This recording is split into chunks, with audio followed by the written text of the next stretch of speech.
Hello mga ka-basic. So for today's video, we have the differential calculus. So we're going to have evaluating limits. So how we're going to evaluate limits? Like for example, evaluate limits as x approaching 0 of 5x cubed plus 8x squared over 3x to the fourth power minus 16x squared.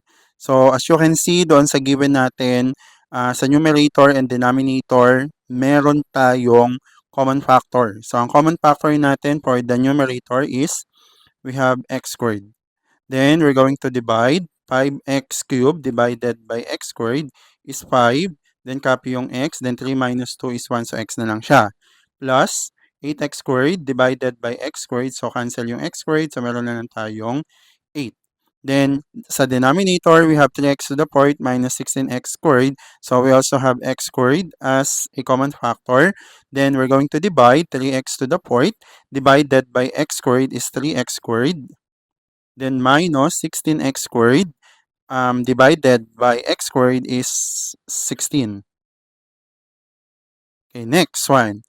So we're going to cancel out x squared. Ayan, so ang natira na lang natin is 5x plus 8 over 3x squared minus 16. So that's the time na yung value ng x which is approaching 0, isa-substitute natin dun sa value ng x.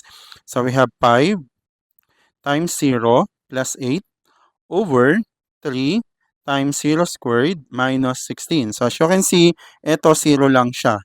So ano mangyayari dyan? It is equal to 8 over negative 16 or the answer is negative 1/2 pag ni-lowest term. Okay, so yun yung final answer natin doon, negative 1/2. So let us have an example number 2. Alright, erase muna natin siya.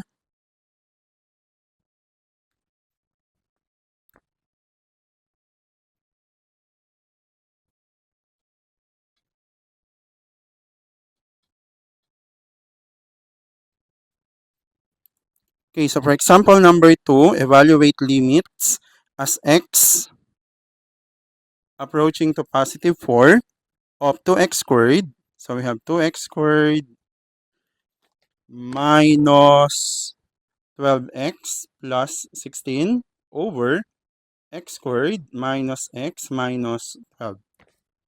Alright, so the first thing na gagawin natin, yung numerator, as you can see, meron siyang common factor which is 2. So let us have this one. So 2x squared divided by 2 is x squared.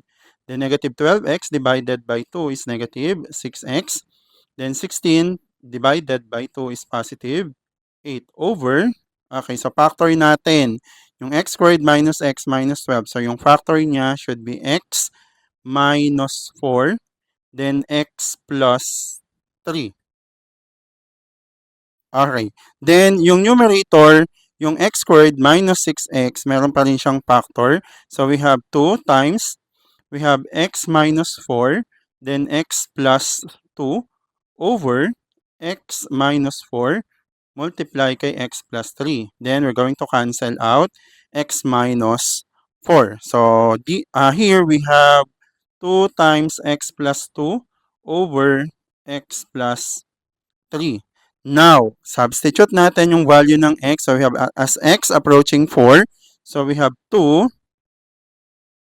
times 4 plus 2 over, we have 4 plus 3. So here we have 2 times 4 plus 2 is 6 over 4 plus 3 is 7. Then 2 times 6 is equal to 12 over 7. So therefore, the value of 2x squared minus 12x plus 16 over x squared minus x minus 12 as limit, as x rather, approaching to positive 4 is equal to 12 over 7. So that's all about it mga ka-basic. So ganun lang po kadali mag-evaluate ng limits sa differential calculus. Bye!